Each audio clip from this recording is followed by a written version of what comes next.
Sahana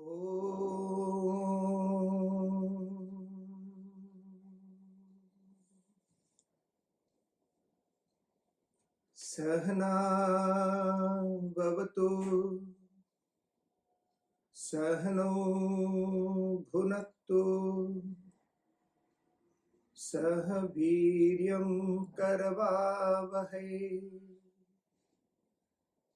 Tejasvinavadhitamastu ma Vishavahai. Om Shanti Shanti Shanti.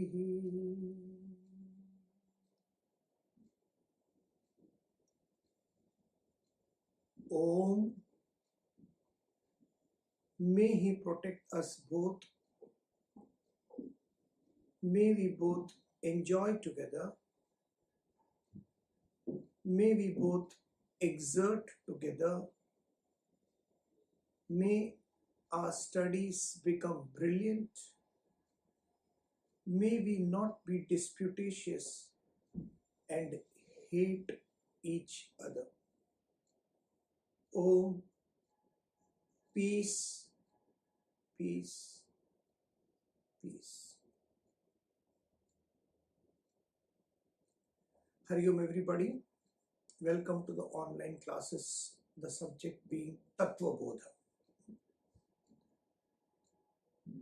Today's lecture is a little bit special, if not more, because the subject what we are going to deal with, or we are trying to go to deal with, is Maya. As far as Vedanta Shastra is concerned, it is a subject which cannot be explained. So subject which cannot be explained will be trying, a teacher will be trying to explain it to students who are almost completely prepared for the state of self-realization. So I'm assuming all of you are prepared.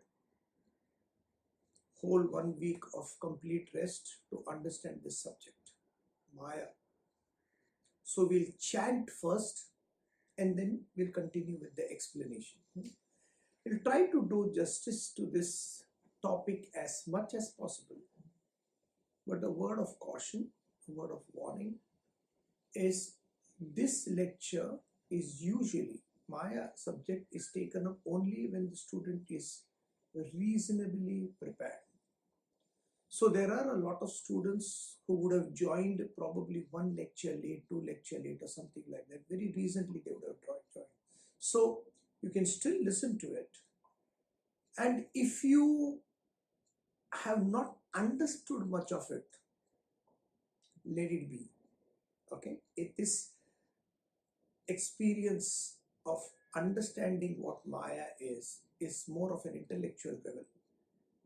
It's a state of becoming and it takes a little bit of time, if not more. Okay, so we'll just do the verse first and then we'll come to the explanation. Maya, Brahma, Shraya, Sattva, Rajas, Buddha, Nityaka. Depending on Brahman, what is Maya? Depending on Brahman, Maya exists, which is of the 3 qualities of Sattva, Rajas, and Tamas. It's a very, very simple, innocuous explanation. Depending on Brahman, Maya exists, which is of the 3 qualities of Sattva, Rajas, and Tamas. So we launch on the topic of Maya. One of the most controversial topics, actually, difficult to explain. But we'll try. As we are trying everything else, we'll also try. We may be successful, may not be successful. It's a part of a game. Okay, we'll try to make it as simple and as palatable as possible. Because this concept belongs to a very high degree of students as well as teacher. So let's start. Once upon a time. Everybody likes stories, so we'll start with a small story. Once upon a time, a father and a daughter went to a circus. Before entering the tent of the circus, where there used to be a lot of games and all those things, they saw an elephant in a tent, and he was tied by a rope. So he was just moving like this, up and down, up and down. We are putting the clock around 20 years back, 20, 30 years back. Animal cruelty and all those things were not there at that time. It was there, it was not in focus. So this girl looked and said, "Dad, why is the elephant not breaking the rope and going away?" He said, "How can it break, beta? You see, it's standing there, it's tied. No, the rope is there. It's the front legs. It is tied, and it is tied to that peg. That peg is iron, you saw, in the ground, and it is tied with that." But father, you see the rope, no? It is so old, it is so withered, and it is thin. So the elephant can just jerk it, break the rope, and walk away. Why doesn't he do that? He's supposed to do that. The father says, "This is a good question. Till now, I have been focusing on the peg. That peg is of iron, and the elephant's leg rope is tight. But the quality of the rope, no, my daughter is very intelligent." So he called the person who is the caretaker of the elephant and said, "Please come here. Yes, the elephant is huge. The rope is only this big, this fat. Why can't he break and go?" So the caretaker says, "See, sir, what happened is when this elephant was a baby, small baby, that time we had tied a similar rope like that with a peg to its leg. And it tried, I'm telling you, it tried to break off, run away, everything. But it could not snap the rope because at that time it didn't have the strength. So it could not break the rope. Now, I say, but now he is huge, right? Now he can break," says the girl. I say, "Yes, but he doesn't know that. He still is carrying the memory of all his childhood, that how much I struggled, and whatever I struggle, whatever I do, it will not break." So the elephant has started to understand that there is a limit which I cannot cross. Cannot cross. Will not is different. I cannot cross. So it is still tied to that same rope, which it can jerk and go away, but it chooses not to. And if I break and go, what will happen to my performance? Everybody is clapping, the whole world is watching, and they are enjoying, and I'm getting free food here. All my performance will go. What will happen? They are dependent on me. Saying that, the elephant stayed put. It could not break that rope.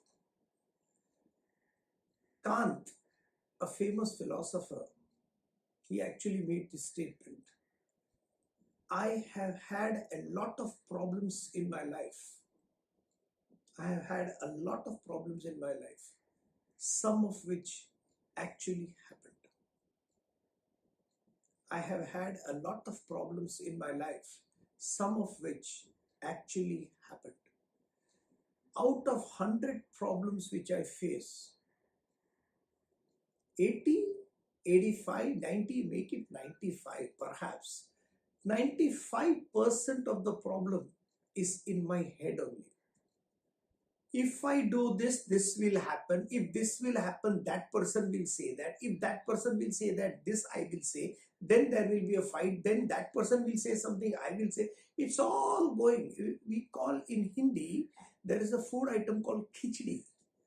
So we say, khichdi pak rahi hai. It's just going on in the head. Nothing is manifested. Just going on in the head. Lot of problems, some of which actually happen. Vis-a-vis another state where you are not limited by anything. We are still into the topic of Maya, don't worry. Where we are not limited by anything. It doesn't matter what the world says. There's this beautiful example, one of the best I have seen in my life. This example is of, in the gardens, if you have a garden around you and if you have still animals and insects there, have a look at a bumblebee. It's this big. It's this big. Yeah, it is. I think so. Violet, greenish, bluish in color, different colors, beautiful colors actually, and it keeps on flying here and there. It's this big a bee. The beauty about this bee is you don't find it much actually in cities, but probably somewhere you'll find. Maybe you can go to some channels and you can see the bumblebee. It's a beautiful insect, and it keeps on flying, buzzing everywhere. The constitution of that bumblebee is the body is big, and in proportion to the body, the wings are too small. This is scientifically proven that the bumblebee's body is too big in proportion to its wings. That wings, the small wings, it's not possible to take that body into flight. Impossible. The wings are too small proportionately. Therefore, the bumblebee cannot fly. Therefore, the bumblebee cannot fly. And then the next line is, of course, the bumblebee does not know about this fact and it keeps on flying. The finite aspect, the imperfect aspect of the bumblebee technically does not make it fly. But bumblebee does not know. So at the end of the day, whatever happens is what you believe. Let's come down to Maya. What is Maya? The scriptures maintain, the Advaita philosophy maintains that there is the supreme reality. That's all that there is. The supreme reality is called the self, the Atman, the Parabrahman, any name you can give up. That's all that is. From the supreme reality, there is a chance of not understanding reality as it is. Just listen to this. Okay? There is a chance of not understanding the reality as reality. This possibility of not understanding a particular state is called Maya, is called delusion. I am confused about this thing. I don't know. And out of this confusion comes the whole world. I don't understand the rope as a rope. I tried to escape the rope and snake example. But the problem is there is nothing else better than this. And this example is taught in the Upanishads, thousands of years back by the rishis, and it stays true completely. So I'll just stick to this example, a simple thing to make you understand. There is a rope. As soon as I say there is a rope, there is always a possibility of not understanding the rope as a rope. Got it? As soon as I say there is a rope, there is a possibility of not understanding the rope as a rope. When that possibility is more consolidated, more strengthened, then the rope can appear to me as a snake. And once the rope appears to me as a snake, then what all fear I have of the snake becomes real. This is the concept. Therefore, it is called the concept of creation, the theory of creation. Because many people ask this, How did the world begin? What time did the world begin? Where does it begin? And people are giving theories. It's a big bang that happened. That's one theory. A big bang came up, and then the sun, and then around the sun, blah, blah, blah, blah, blah, this happened.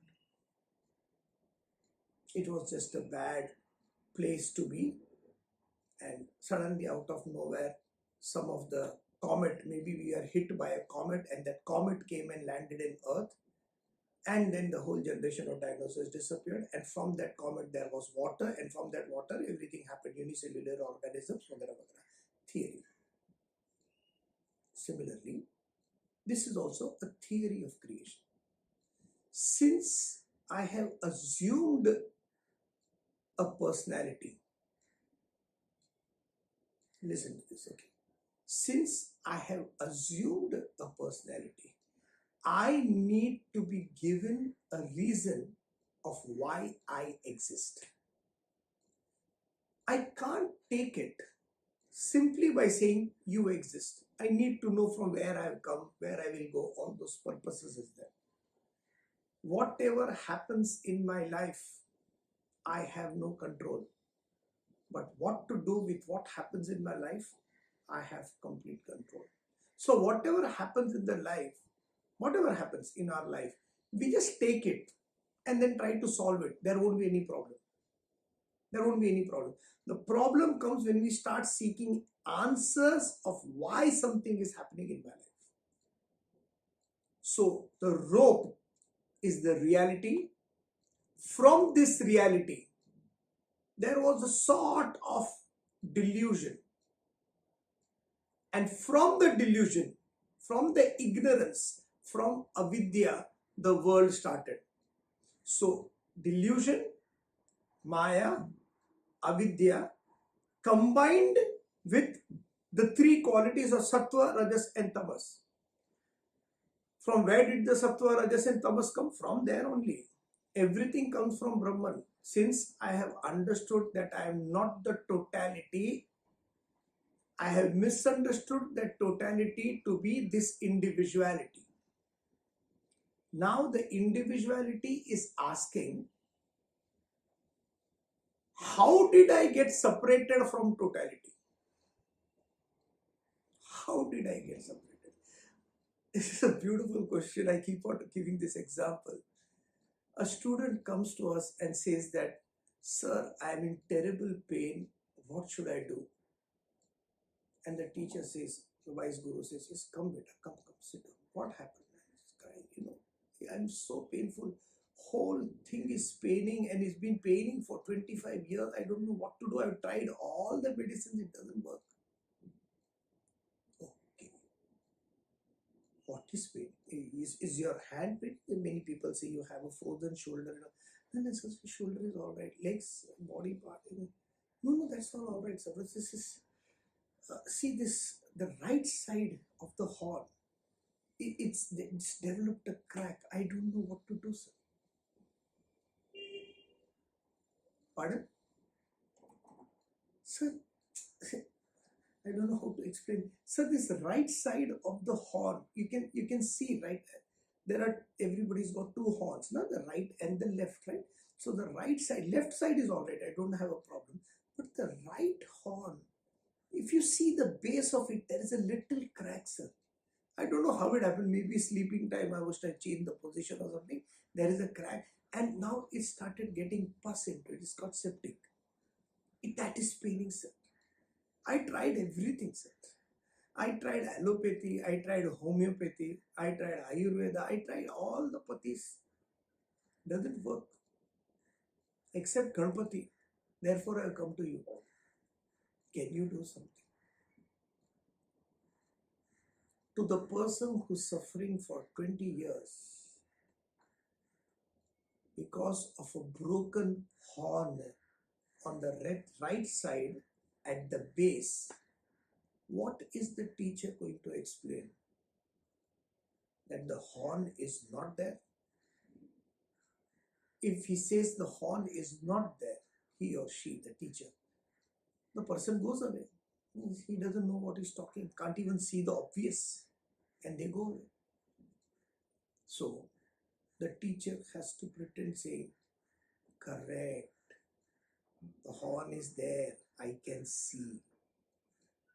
And that left side, that's a small crack, but it can go from inside also. Yes, sir, that's what I'm saying, I went to one guru and the guru said the horn is not there.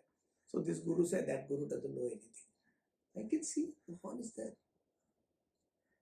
So can you give me the solution? Yes, I will. But it's a difficult thing because not many people have come with this kind of a problem. So meet me after a week. Let me meditate on this, of what should be the answer, and I'll give it to you. Okay, sir. Next week, sir, same time? Yes, same time. Next week you go there again. Says, Guruji, come, beta. Yeah, I contemplated a lot. I got the problem solution. You do this, your life will become easier. Thank you very much, Guruji. There is a flower which is called Akasha Pushpakam. You take that flower, dip it into water. You should dip it morning exactly at 5:30. Dip it till 8 o'clock in the morning, and then that water you drink. Do that for 3 days. This pain will disappear. Seriously, sir? Yes, absolutely. It's a miracle flower. It's got miracle properties, beautiful properties. Not many people know about it. But after contemplation of 1 week, I am telling you this. Akasha Pushpa is a beautiful flower. It's got these colors, violet colors. So yes, no problem, no problem. And the whole market, the person, the lady or the man, searches, where can I find Akasha Pushpakam? Where can I find lilies? Where can I rose? Lilies and rose and everything is there. Where can I find Akasha Pushpakam? Akasha Pushpakam, madam, सुना नहीं है. अरे violet colour का रहता ना, इतना बड़ा रहता है ना, उसका तीन डाली में आता है. It comes only in 3 flowers in a branch. Please, sir, please. Looking everywhere, there is no Akasha Pushpakam. Akasha means sky. Pushpakam means flower. Flower of the sky. So the guru says, okay, take this flower, some imaginary theory to give to you so that you can live your life normally without the pain of the assumed horn. Therefore, these theories are given. Any time there are theories given of creation, there are always people to punctuate holes into that, saying that, but this theory has a limitation. Every theory has a limitation. Therefore, it is called a theory. It is not practical. So, Maya, from the worldly point of view, is a theory. Maya, the meaning. Ma means not. Ya means that. It is not that. Does the world exist? You go to a guru and the guru says, does the world exist, sir? And he would just make this statement, Maya, not that. The world does not exist. Really, the world does not exist for me. It does not exist. You don't see the world at all. Huh? You don't see the rising prices. You don't see anything. You don't see the world at all, is it? I don't see the world. What you see. There's this beautiful example. If you have heard of this great detective called Sherlock Holmes. So the Sherlock Holmes was one day trying to get into a case, and he saw the whole thing. And he saw things which Dr. Watson, his assistant, never saw. And the chief of the Scotland Yard never saw, the chief of the police inspector. Dr. Watson asked him, how is it, Sherlock, that we are also seeing the same thing, what you are seeing? Then how come you are seeing different things which we completely miss? Sherlock gives this beautiful example. He says, because my mind is not cluttered with a lot of stuff which you people see. When I have too much clutter in my mind, then my perception of the world changes. Then the world is not what it is. The world is what I want to see. So we relate to our world. But the rishis, their mind is uncluttered. Not too many thoughts passing through about opinions, about how should people be, how should everybody behave. It's not that. It's clutter free. Since it's clutter free, they see only in the environment, in the situation, what needs to be seen, and perhaps beyond that. We do what other people do is we jump into situations which has nothing to do with reality. Absolutely nothing to do. Maya is not that.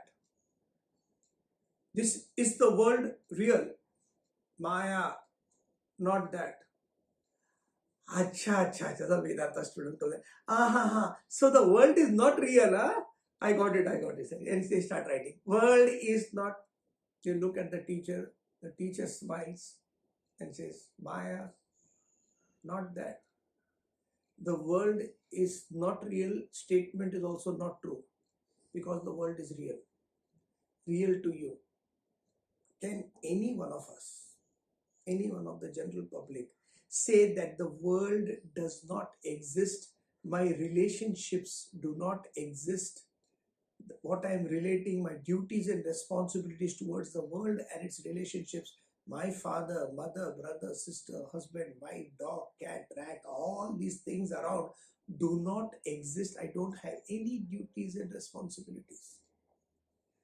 So theoretically, okay, I don't have any duties and responsibilities. We keep on chanting also. No? Mano buddhyaham kara ninaham na cha shotra jive na cha grana netre na cha vyoma bhumi na tejo na vayu. I am neither the mind, nor the intellect, nor the five elements. I am not the space. I am not air. I am not water. I am not fire. Then who am I? Chidananda Rupa Shivoham. I am Shiva. Chanting is good, sir.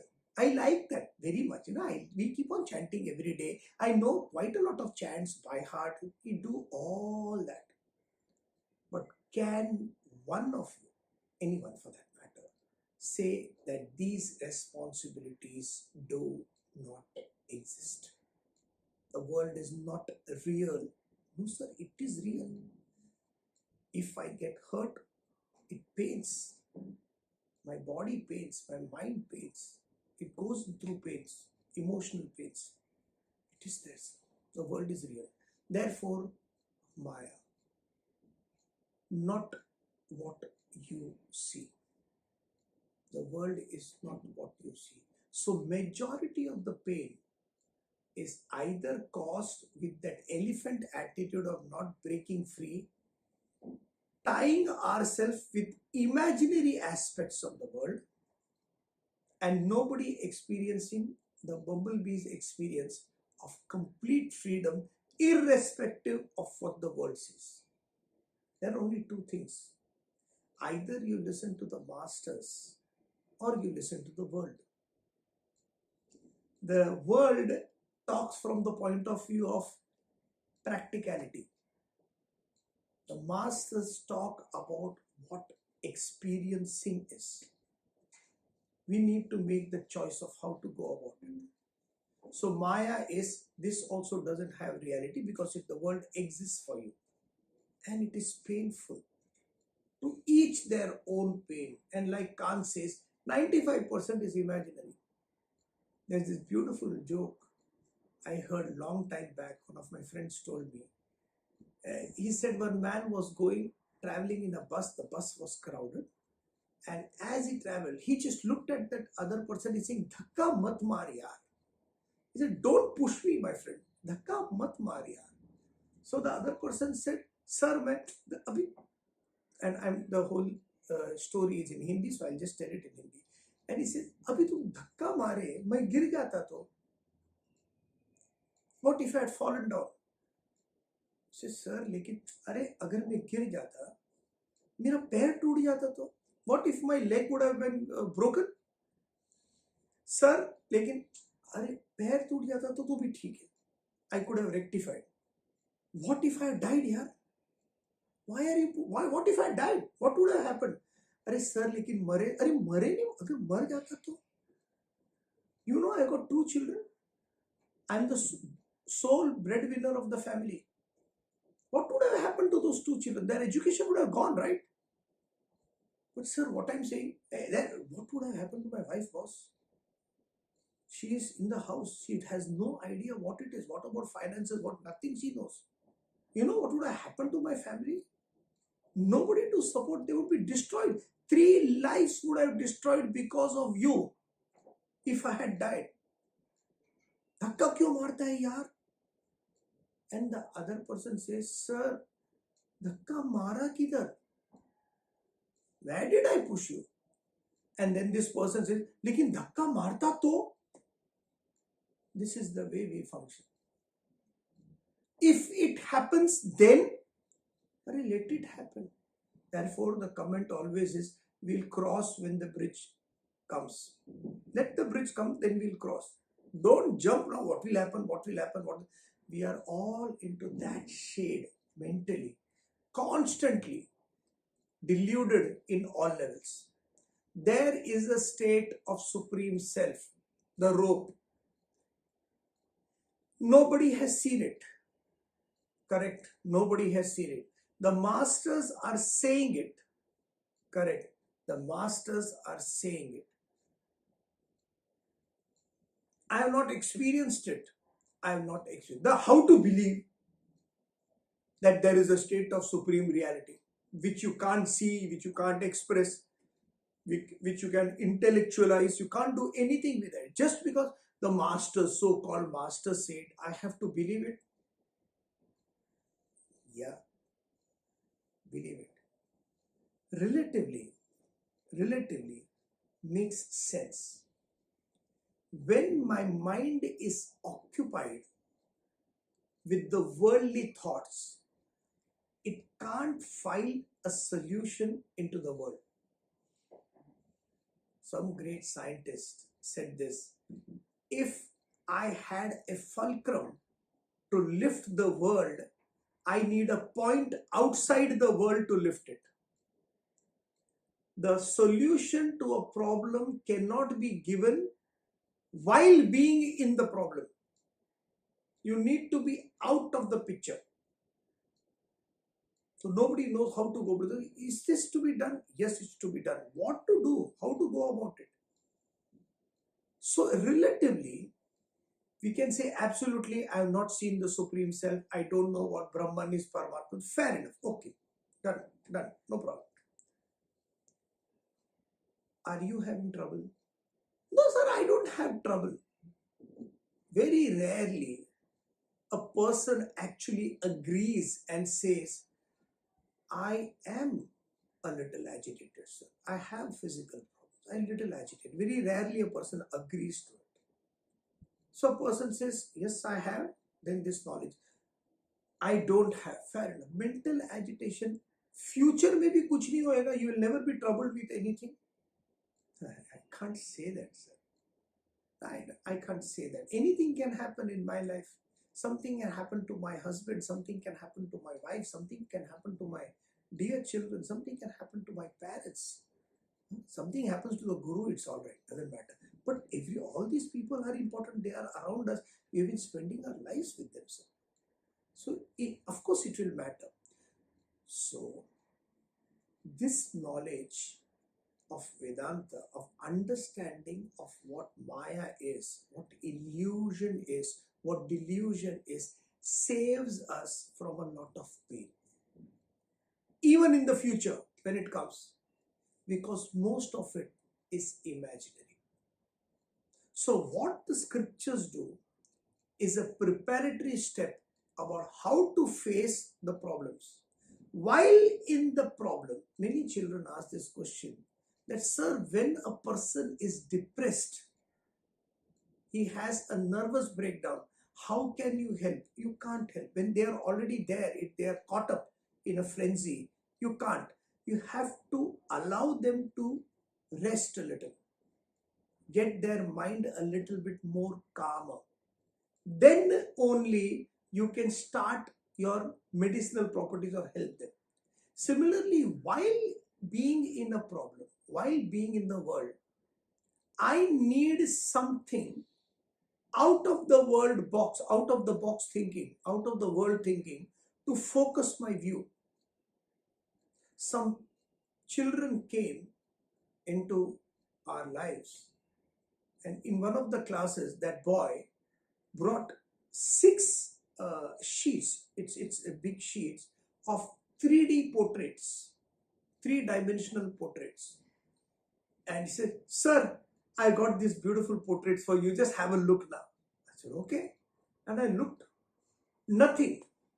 Only dots, dots, dots, dots, dots everywhere. Only dots everywhere. Nothing is there. I said, "Sorry." And I'm looking like this. I'm looking like this. I'm putting the hand everywhere. "I'm sorry, beta, but I can't see anything." "Arey sir, see the first photograph. Now some children are playing cricket. See the second photograph. You see the tree is there. And on the tree, can you see the leopard sitting there? And down there is a hyena watching." He says, "Where are you watching, boss? I can't see anything. I can't see anything." "Sir, it's a 3D image. You don't know how to see 3D. "No, I don't know how to see." "Sir, 3D image now, everybody sees straight. If you see straight, you will not be able to see anything, sir. So what you do, you take the image, put it by the side. Don't look straight there, look somewhere else. So when you look somewhere else and not there, your peripheral vision will make the image." It was a beautiful example.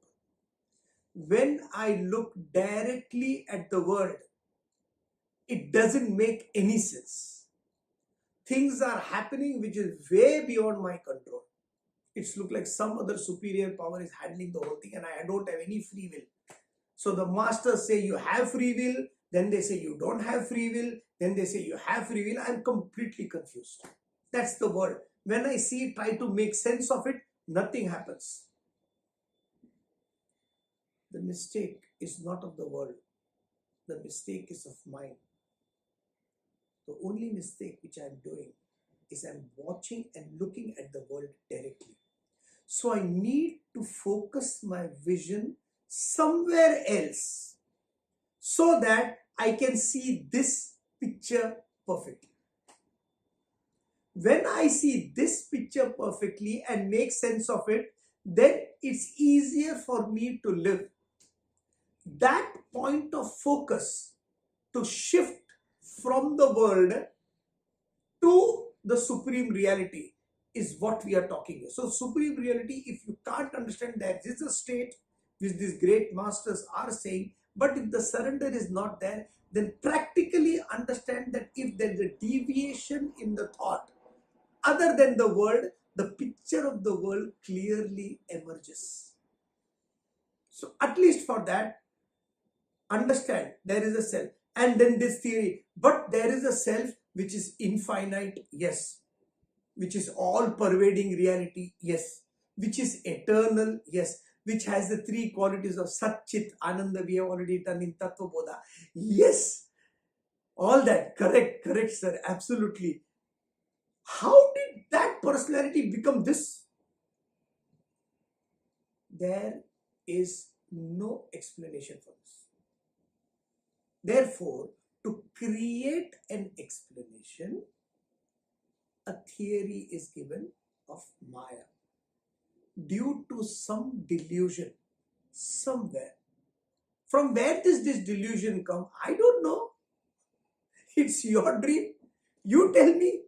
It's your created world. You tell me. Some people, they read some other books. Some masters have written that and they take statements from there. And they say, "Sir, why did so-and-so saint talk like this?"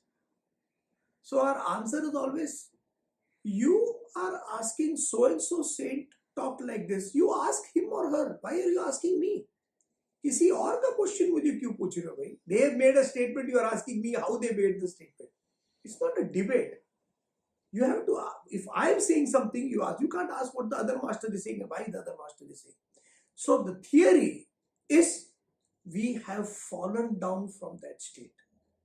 And in that delusion, we have assumed the world. Because of the rope being there, because of the reality being there, I have misunderstood. There is a possibility of not understanding rope as a rope. From there, a misunderstanding has approached that it may be a snake.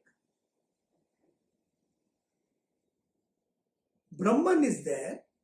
Not understanding the Brahman, I have misunderstood the Brahman to become the world. So the world exists? No, it has come from Brahman. Does Brahman exist? Of course it does. Does the snake exist? No, the snake has come from the rope, sir. Snake is not there. Then from where did the snake come? My imagination, my ignorance. What is there? Exists. Rope is there. Can the snake come out of the rope? No, sorry. The snake comes out of an egg, sir. I'm saying, can the snake come out of a rope? No, it can't come. But the rope is there. Yes. Because the rope is there, because it exists, you are seeing the snake. Yes. Because Brahman exists, you are seeing the world. Yes. So from where did the word come? From Brahman. This is creation. Theory. Because we need to know the answers. And then the delusion starts. Maya is deluded. Now I don't know what it is. Now from here on, the explanation is given of the broken horn on the right side at the base, which is full of pus, and the solution to the broken horn, which is Akasha Pushpakam, the flowers of the sky, which does not exist. So theories after theories after theories are given, which has no proper proof that this exists. We have to take their word for it. Now this is what happens. When I don't understand the reality as reality, when I don't understand Parabrahman as Parabrahman, then that Brahman is misunderstood with the combination. So the delusion is Maya. It's not that. This Maya further creates within itself the three qualities of Sattva, Rajas and Tamas. Sattva, Rajas and Tamas with Maya becomes the world. Then with the world, creation starts. This happened, that happened, this happened, that happened. All the stories start after that. It starts with the basis being avidya, ignorance. And that is Maya. Maya is not what it is. My God, too difficult. We are all trapped into that, don't worry. Maya in all the three levels of the personality, we are trapped into it. Maya is the wrong understanding that the elephant is tied up to that peg. Maya is devoid of the right understanding that I am that bumblebee. Kya kare? And all the three, I have got the three equipments, and we have studied that, right? I am the body, I am the mind, I am the intellect. Delusion plays role in all these three. It plays role everywhere. Complete confusion of memory and delusion, it plays role everywhere. First, physical body. See, all this thing comes when you don't have a clear way of thinking. We have a teenagers class every Sunday. Today at 4 to 5. We have a children's class every Saturday. So one day, one lady called us and said, "Sir, I have got a child, a girl, and she's 8 years old, sir." I said, "Yeah, very good, 8 years old. Very good. She's very rude, sir."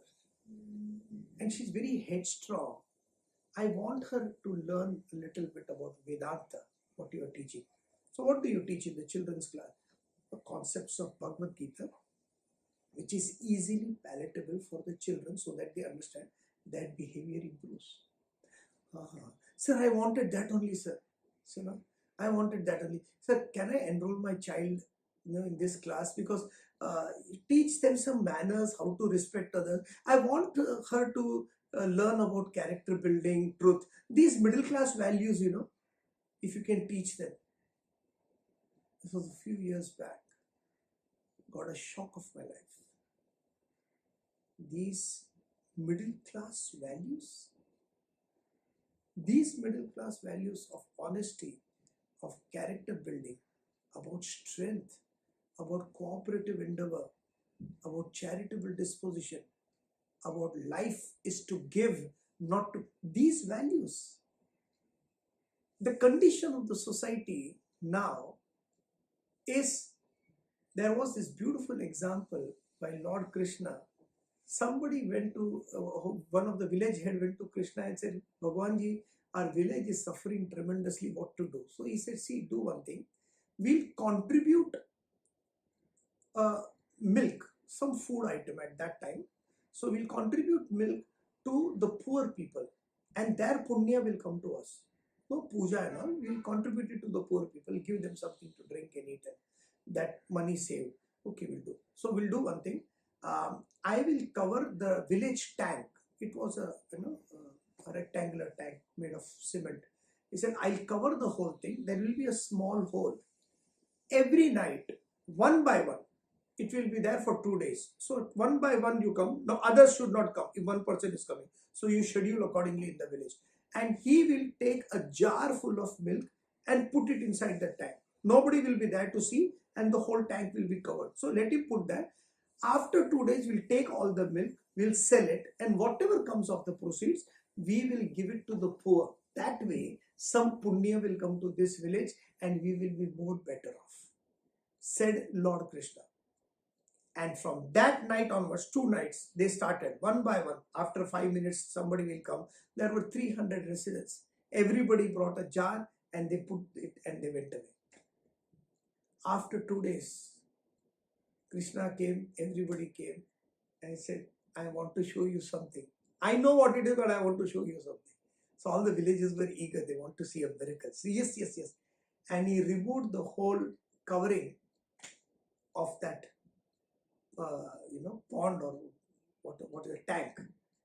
When he removed the covering, there was not a drop of milk. It was full of water. And Krishna smiled, and everybody, they were looking sheepishly at each other. Because each one, Krishna said, each one of you thought that others are putting milk, na?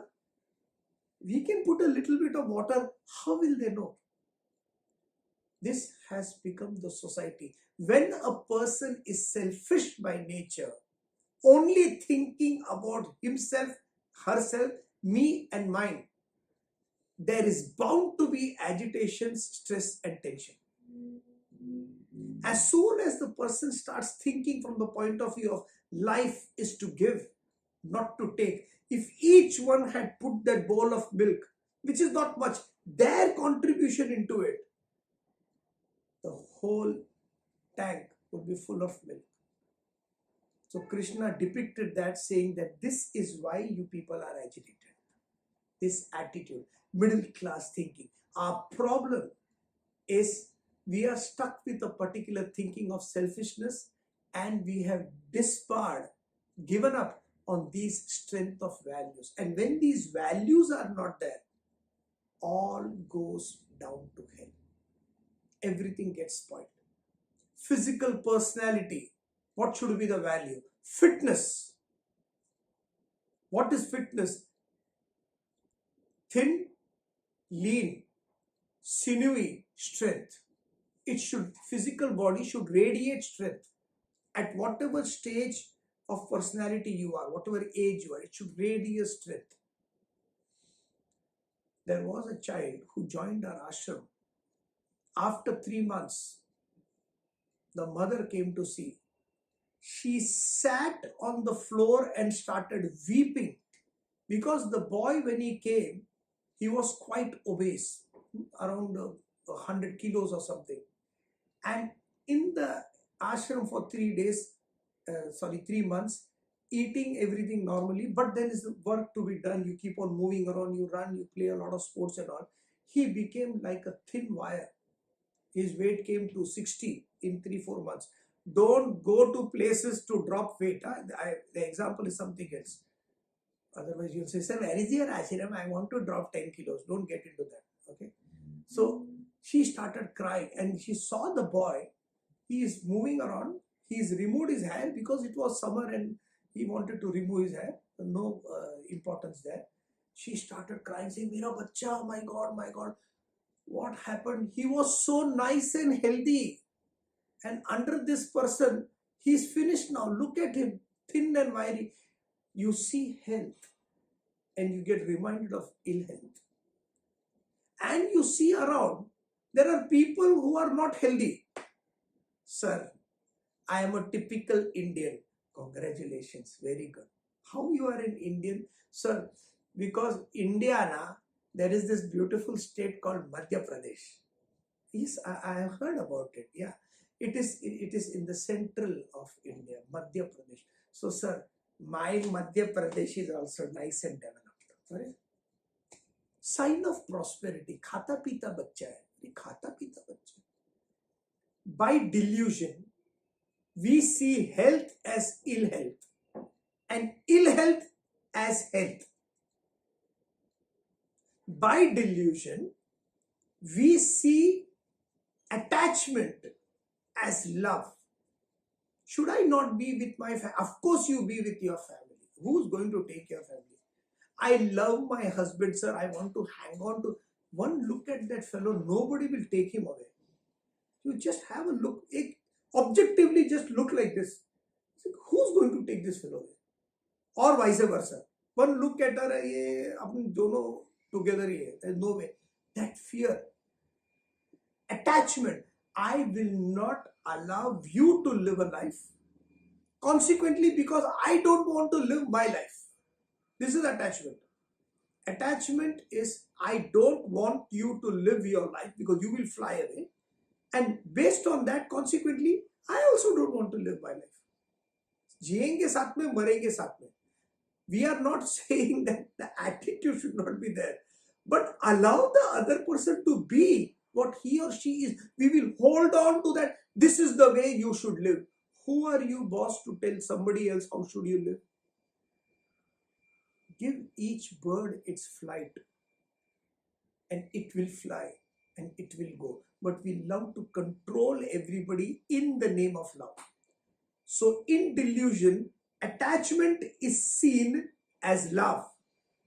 There is no love. You know what is true love? True love is being with somebody for the sake of being with that person, not expecting anything in return from the other person. The smile of the person, the existence of the other person makes you live. That's enough. There's this beautiful dialogue in one movie I heard long time back. This man is going to approach a girl, and the whole movie is about he's trying to approach a girl, middle-aged man, around 55 something, and is divorced and all, and the lady love is there, and she also has her own problems.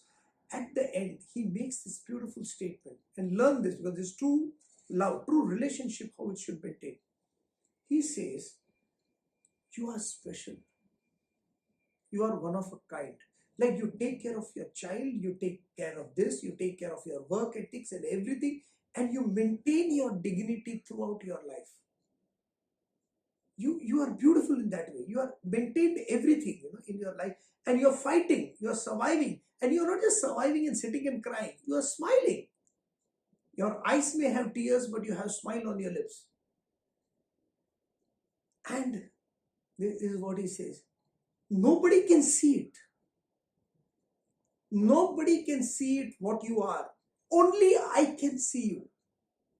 And that's what makes me special. Nobody can see what you are. Everybody's seeing some other picture. I can see that, and that's what makes me special. Can I have a relationship based on that? No attachment, no hanging on to, you do this for me, then I will do this for you. The mere existence of the person is enough. You are done. Your life is all smiles.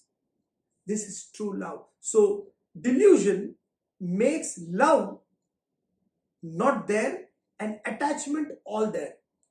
All of us are attached to things and beings around us, and in the name of love, we are existing. Therefore, love never agitates anybody. It is the attachment that causes all the problems. So, physical body we have done, mental we have done, intellectual. Hardly anybody is understanding intellectually about how to go about life. Completely involved. Look at thoughts, spirituality. It is all rigid, mechanical rituals. You go to temples, you are a spiritual person. You wear a mala around your neck, you are a spiritual person. You wear a uniform, you are a spiritual person. You keep on smiling and singing some bhajans, you are a spiritual person. You wear a chandan, you are a spiritual. You go to church or mosque, you are a spiritual. All these external criteria dictates a spiritual person. Dictates. If I follow certain rituals, I am a spiritual person. Not one person gives a definition. You are a spiritual person because you are a thinking person. Start thinking. Start analyzing what I am living around. This attitude of living a life, looking at everything with a third person point of view. I am not involved in it, but I look at the object. So if this, what is happening to me, oh my God, look what is happening to me. If this has happened to somewhere else, to my neighbor, to a far off relative, how will I have viewed this problem then?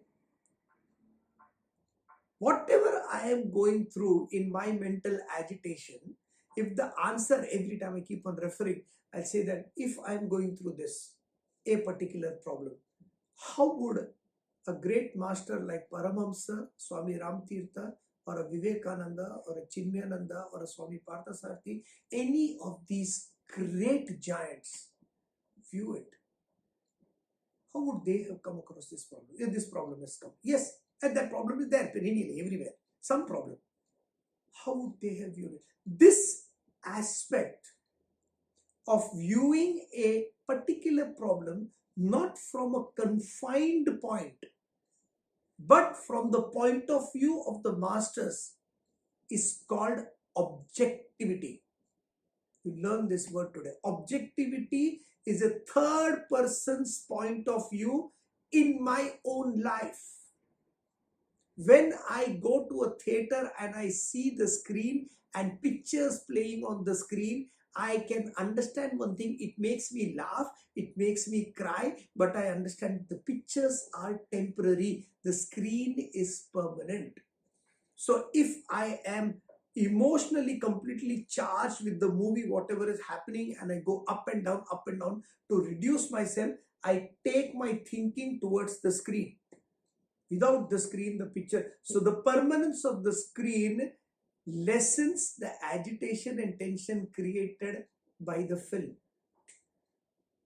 The permanence of the supreme reality, the permanence of something so-called middle class values, other than the impermanence of the film, the thoughts that is going on in my head of how I'm interacting with the world, creates an objectivity status where I'm looking somewhere else, not looking at the 3D portrait directly.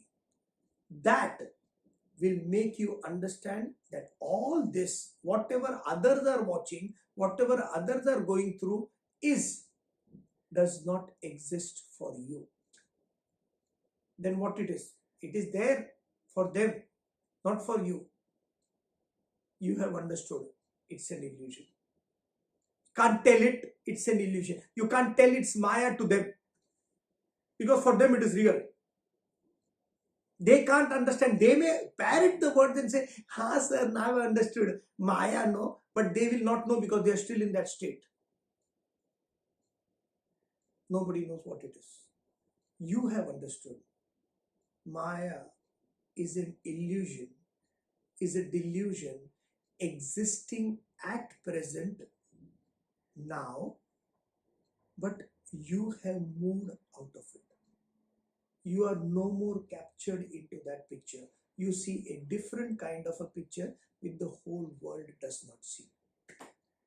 They are caught up in an illusion. The more you understand this, that all of them are caught in an illusion, that includes this personality also, view your vision, move your vision to a higher aspect of life. And as soon as you move, the pain and the suffering caused by my own life and people around lessens dramatically, that it does not exist here. It's just a problem. And for every problem in the world, there is a solution. I will solve it. Intellectually, be aware of what's going on, what is right and wrong as far as scriptures are concerned. Any scripture, if it tells you stop thinking, if anybody says don't ask questions, you can get out of that. Because the more you think, the more you analyze, the more you grow, the more you will be able to see the reality. So in all the three levels, we have to remove the delusion and move towards the higher. Keep Maya as a concept. At present, I am tied in an illusion. I understand it's an illusion because the masters are saying I have not understood it, but I am in an attempt to understand it. Then a time will come when I will see this grand picture in play about how my delusion, my ignorance has covered my problems. Gain knowledge to remove that ignorance, and there I understand. Chidananda Rupa Shivoham Shivoham. I am Shiva. I am the creator and the dissolution of the worlds in my own head, nowhere else. This is theory of creation. This is Maya. Those who don't understand it, let it be. It's all right. You continue your progress one step at a time. We will reach that state very soon, not very far. We continue next time. Thank you. Oh.